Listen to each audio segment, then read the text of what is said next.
We welcome you in this very important event, inshallah, and we'll carry on with our speakers. I promise you we have few more speakers, inshallah ta'ala.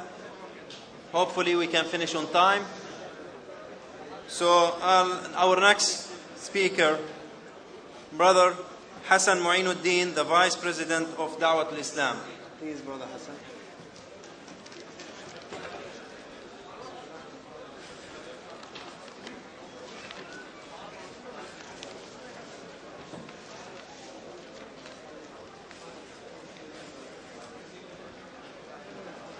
أعوذ بالله من الشيطان الرجيم بسم الله الرحمن الرحيم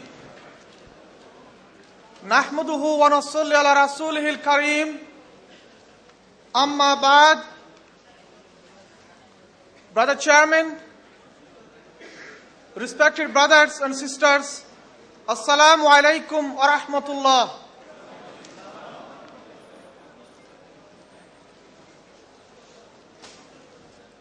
First of all, I would like to congratulate Bangladesh Crisis Group for organizing such a conference at the time when Bangladesh needs us. Brothers and sisters, getting right to the point, the current Bangladesh government, when examined, turns out to be nothing more nor less than a group of people with political and military force to act though they were immune from domestic and international law. This government is using politics and the judiciary as a means of preventing people from taking part in what properly concerns them. And right now, every decent man in Bangladesh is ashamed of the government that is in power. Hardly a week goes by in Bangladesh without someone being shot at by the Rapid Action Battalion, with the authorities saying they were killed or injured in crossfire or gunfight. However, the authorities choose to describe such incidents, in fact, remains that constitute extrajudicial killings. The current government has instructed security forces to carry out raids on opposition rallies, beat demonstrators, arrest political opposition party members, has brought politically motivated criminal charges against opposition politicians and continue to commit acts of torture with impunity. Victims of human rights violations, such as torture, have an internationally recognized right to truth, including the identification of perpetrators and the facts that gave rise to such violations. This is non-existent in Bangladesh under this government. There is insufficient publicly available information to determine with certainty which steps has been taken by any government department to investigate these violations. Brothers and sisters, failure by the Bangladesh government to investigate allegations of violations of human rights in itself gives rise to breach of international law. And the unfortunate fact remains, all of these atrocities are being carried out under the watchful eye of even our own British government. We urge the international community to act now and bring perpetrators of breach of international laws on torture and extrajudicial killings to account. Otherwise, we are complicit as they are in these acts. We don't need another reminder, brothers and sisters, as said so often. All it takes for evil to triumph is for good men to say nothing. We need to act now. Are we ready to act? Assalamu alaikum wa rahmatullah. Our next speaker is Jonathan Fryer. Jonathan is a writer, broadcaster and lecturer. He's not guest to the centre, he's been here many times before, and today he'll address us on the topic of Bangladesh. Jonathan Fryer. Greetings, brothers in the hall, and to the sisters listening upstairs. In 1971, when Bangladesh, the homeland of the Bengalis, declared independence, I was studying Asian languages at the Oriental Institute in Oxford. And I remember the feeling of joy, even exhilaration at the time, that after a war of liberation in which many terrible things had happened, Bangladesh was independent and a free nation. 40 years on, what is the situation? Of course, there are some things to celebrate. There have been advances in things like village development, to a certain extent in the empowerment of women through microfinance, and an area that I've written about in the health sector. But alas, there are other things which are not a cause for celebration. In recent years, Bangladesh has figured at the bottom of the list of countries relating to corruption, according to the And alas, as we've been hearing tonight, and as many of you are well aware, the human rights record in Bangladesh is becoming an increasing matter of concern. Whether it's the outright violence carried out by the rapid action battalions, whether it's the extrajudicial killings, the torture, the persecution of various groups. This is a situation which is a shame on Bangladesh and a shame on the Commonwealth. Now, in recent years, I've been concentrating mainly on North Africa and the Middle East. So obviously the so-called Arab Spring or Arab Awakening, whatever you want to call it, has been very much a preoccupation of mine. And when that young fruit seller, Mohamed Bouazizi, set fire to himself in December last year in Sidi Bouzid in southern Tunisia, he could not have known what that would trigger. And I remember at the time when suddenly the revolution started in Tunisia, the President Ben Ali was, to everyone's astonishment, quite quickly disposed of and living in exile in Saudi Arabia. Friends in Libya, where I go often, were telling me, could never happen here. No, couldn't happen here. Gaddafi is much too strong. The pressure, the oppression is much too strong. But it has happened. And it's happening in various other parts, not only of the Arab world, but increasingly we're seeing signs elsewhere.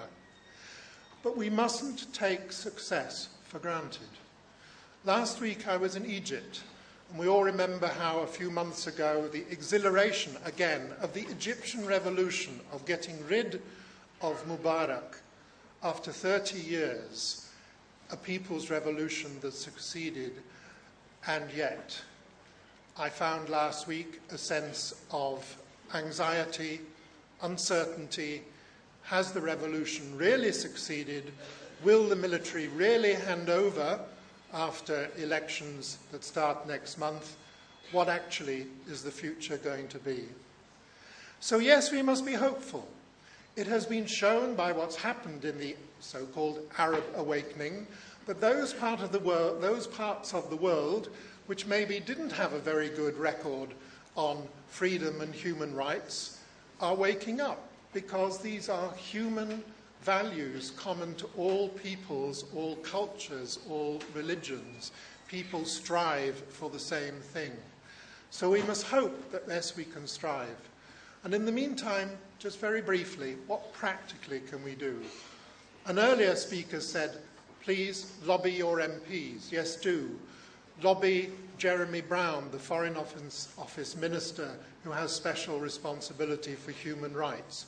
Because Britain has a powerful voice, not just a powerful voice that is listened to in Dhaka, but is listened to at the United Nations and in other fora. And we have got to make the world media and the world population know what is happening, because the focus has not been on Bangladesh, despite the fact that Amnesty International and other human rights groups have highlighted many of the abuses that have been taking place. It is time now that the focus, that the spotlight did move east to Dhaka, to the rest of the country.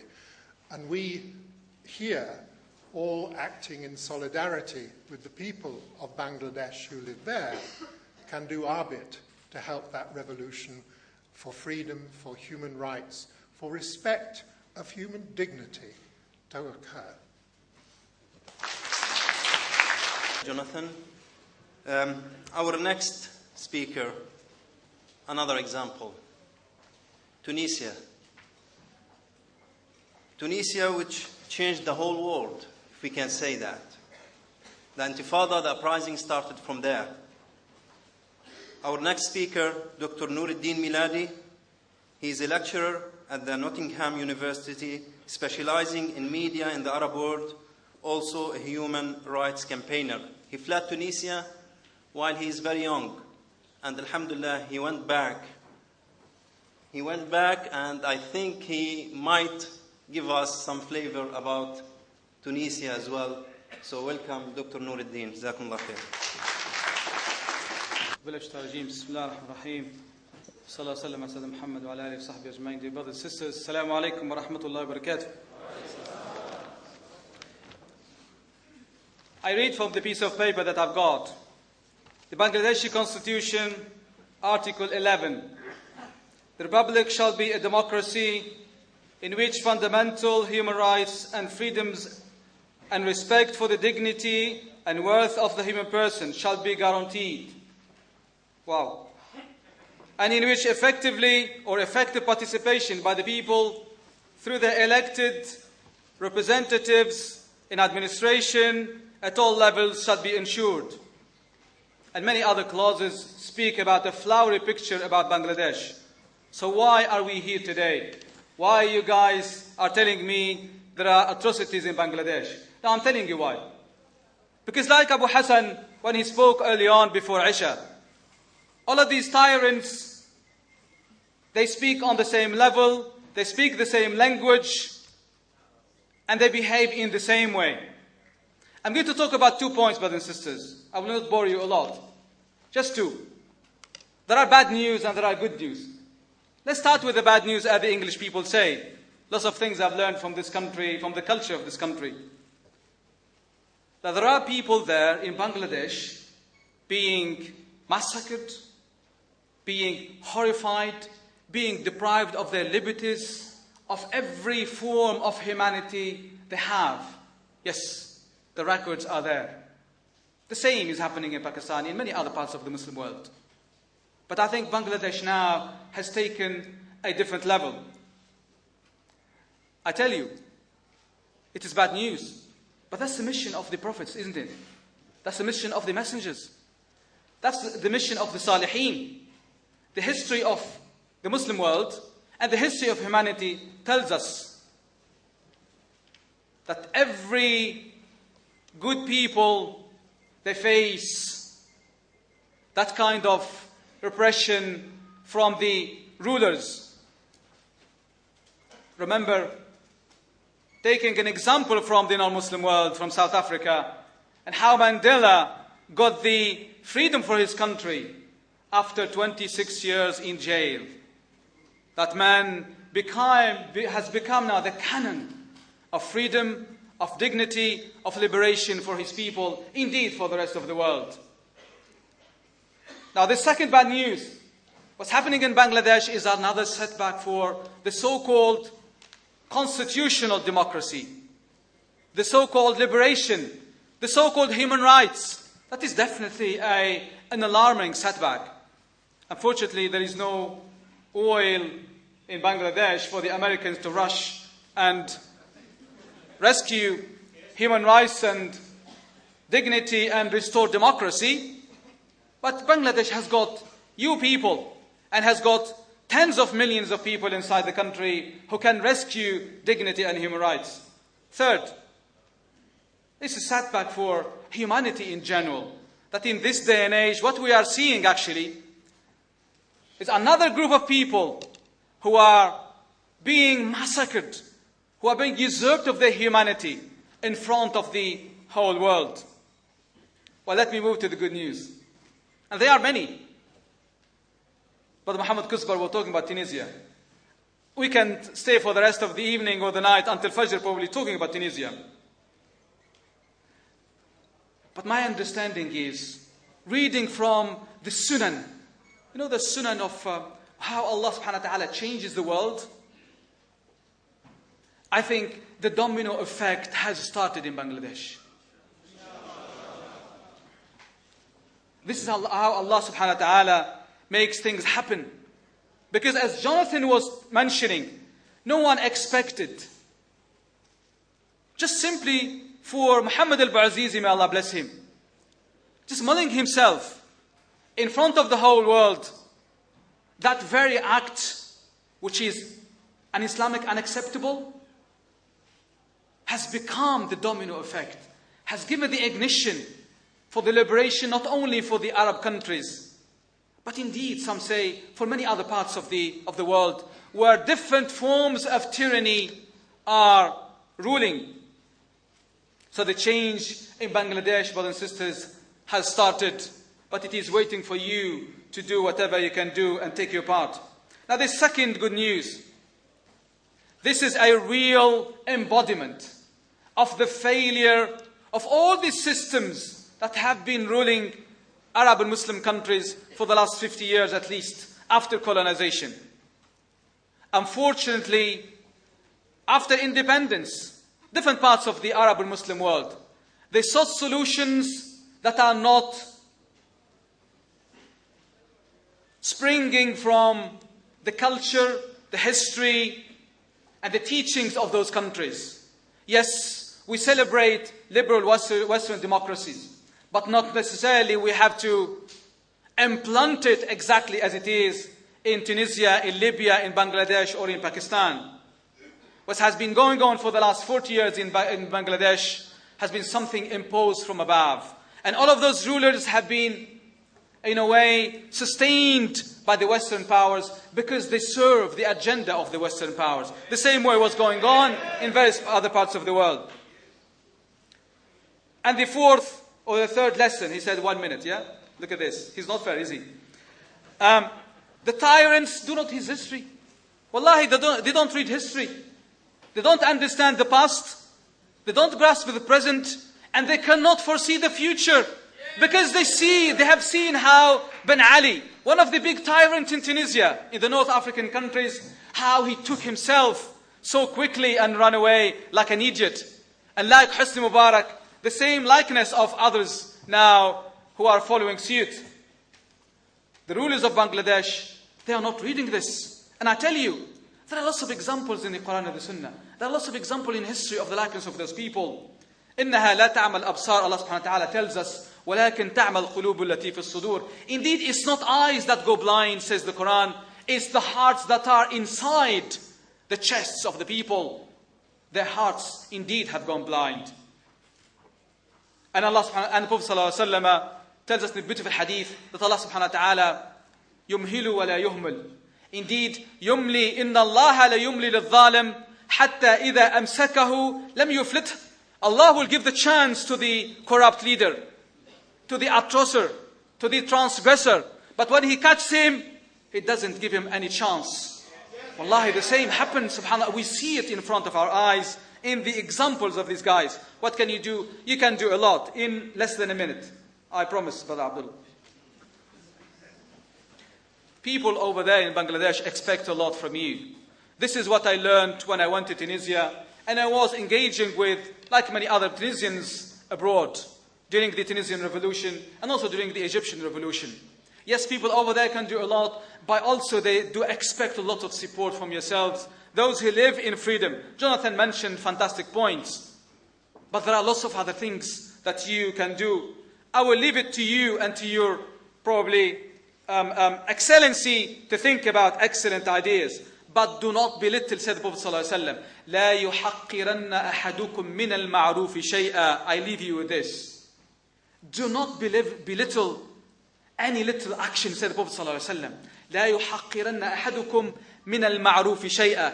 Do not belittle any good action that can help the people of Bangladesh, even if it is a dua in the middle of the night or after your prayer, because this is how Allah changed us and He would change the rest of the world. Jazakumullah khair. Assalamu alaikum. And apologies for rushing you. I can hear some tummies rumbling. That's why we want to conclude the meeting by 9:30, inshallah. Our next speaker is Brother Mahidur Rahman. Brother Mahidur Rahman is the founder of the UK Association of Human Rights. There have been some requests for people to summarize some of the speeches in Bangla. If you can, in your speech, maybe a few words at the end, just summarize some key points while you speak, inshallah. Brother Mahidur Rahman Rahim, Sammanito Chairman, respected audience, distinguished speakers, Assalamu alaikum wa rahmatullahi wa barakatuh. Basically, I'm very glad that I have an opportunity to be here amongst all of you, and particularly some of the distinguished speakers, those who have come from very many parts of the world, and they are very much aware of the human rights violation that is taking place throughout the world, and they have spoken out their experiences today in this platform, and particularly they have been talking about Bangladesh also. And obviously we all recognize that the Bangladesh is particularly suffering of human rights situation in Bangladesh is very bad.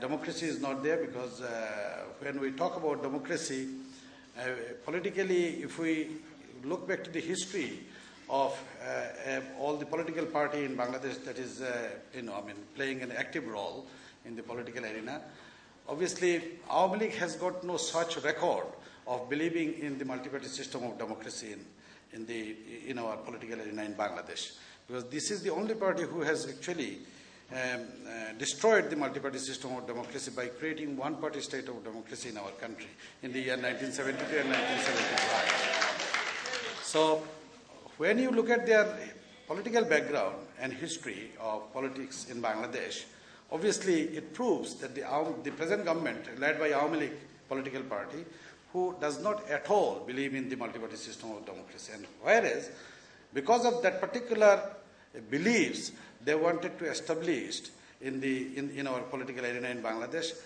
since they came into power, they have taken an agenda to destroy their opposition party by filing false cases, by taking them into remand and torturing them, abusing them, and also making political leaders and activists, those who raise their voice against the atrocity or any wrongdoings of the present government, they become disappeared, for a long time, and there is no justice in Bangladesh.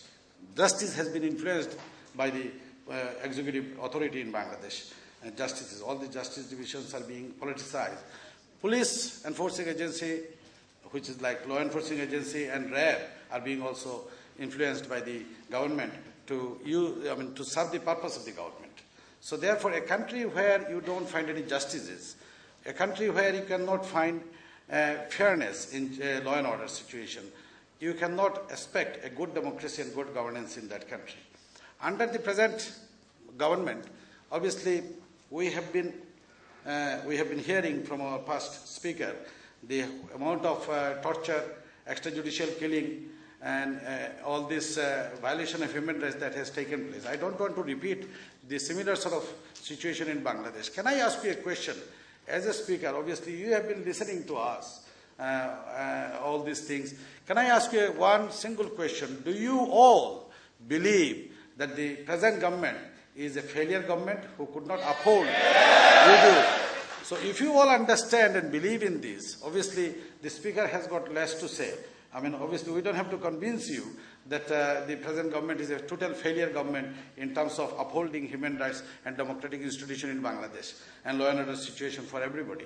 We don't have any, the major factor in Bangladesh we see, when you want to see a good governance in Bangladesh, you need also a strong opposition in Bangladesh. But to become a strong opposition in Bangladesh, you don't have any right, because you cannot have any freedom of your expression.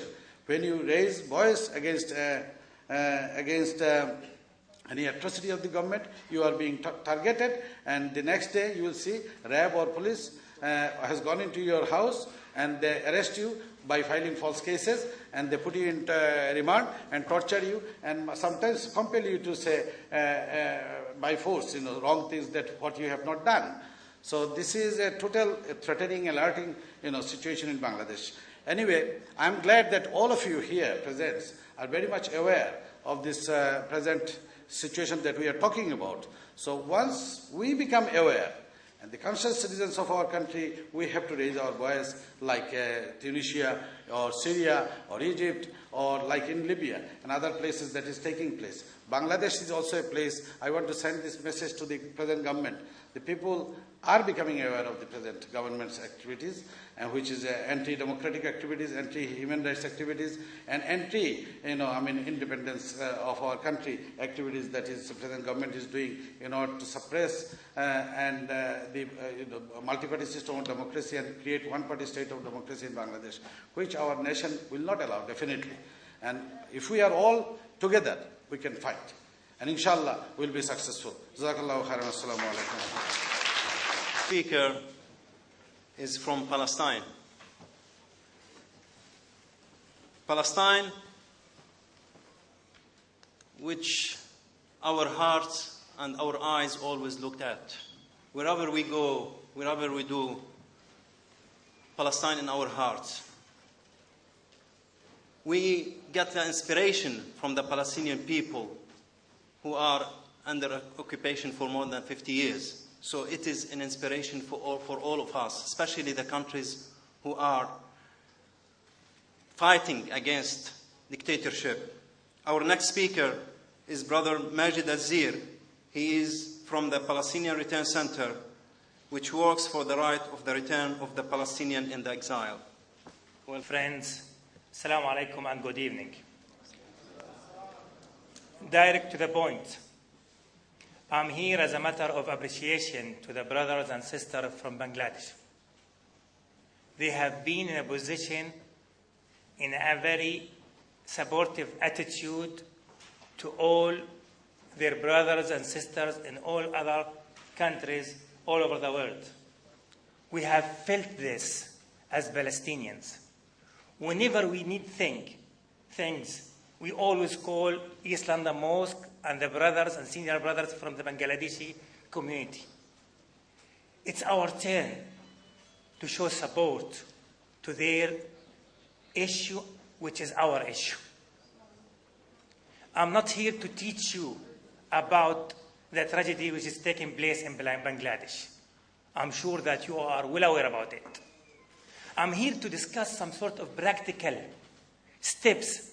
How could we be active in the UK to support? It's not a matter of entertaining a passionate speech which is needed. It's a matter how could we go in the further step to support. We have implemented some ideas in our case as Palestinians to send delegations from the MPs to Gaza, to West Bank, for them to be eyewitness about what is going there. For such a large number of community or minority, as Sheikh Rashid al-Ghanouchi likes always to call us, we are a Muslim minority, not Muslim community in this country. You can collect 10,000 pounds and send 5, 6 MPs. They will be, in a very positive way of the phrase, recruited to your case and put a pressure in the government. I was once in the biggest delegation who went to Gaza last year, 1 year after the war took place in Gaza in 2008. The head of that delegation was Sir Gerald Kaufman. You hardly realize that he was a Zionist, pro-Israel, passionate person who was working day and night supporting the illegal state. As if he is Palestinian who is so passionate to be supportive of the oppressed people. I did ask him, what changed you? He said, just. I'm glad that there is some sort of crisis group which we have some sort of promise and pledge to work with Brother Abdullah, Brother Abdulwar, to do whatever we can do in this country, which is the arena of democracy. And I do want to repeat the potentials of this country, like what Jonathan have just said. We can do a lot. What I have learned since I came to this country, that one person could do some sort of big change. Let's discuss some sort of ideas about this. I'm sure that the ruler in Bangladesh, whether he or she, will be so worried about any visitors from the Western country who will raise the point of oppression, illegality, and the human rights issue. I'm sure, like what happened in some other countries in the Middle East, the operation which will not last long, and the brothers and sisters, inshallah, will face some sort of optimistic future, inshallah, and thank you very much. And all the big demonstrations you saw, big events and public meetings and lobbying were done by people from this area, the Bangladeshi people, Bangladeshi youth. We turned up in numbers, in big numbers, thousands and thousands. So inshallah, we can replicate this for Bangladesh cause today, inshallah. We have only 3 more speakers left. They'll only speak maybe 2 minutes each, so we can finish on time. It's my pleasure to introduce to you our next speaker, who is Muslih Faradi, who is the former president of Islamic Forum of Europe. Brother Muslih Faradi. My non-Muslim friends, Assalamu alaikum wa rahmatullahi ta'ala wa barakatuh. Alhamdulillah, salatu wassalamu ala Rasulillah sallallahu alayhi wa sallam. My brothers and sisters, Bangladesh indeed in crisis. Agree?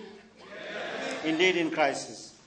What is happening in Bangladesh is not different than what happened in Egypt under Hosni Mubarak, what happened in Tunisia under Ben Ali, and what is happening now in Syria. It is the same sort of rulers. Some of them we know as dictators. Others, they hold elections. Like in Egypt, doesn't matter. It didn't matter whoever you voted for, Mubarak was the winner. Didn't matter who you voted for, Ben Ali was the winner. And same thing,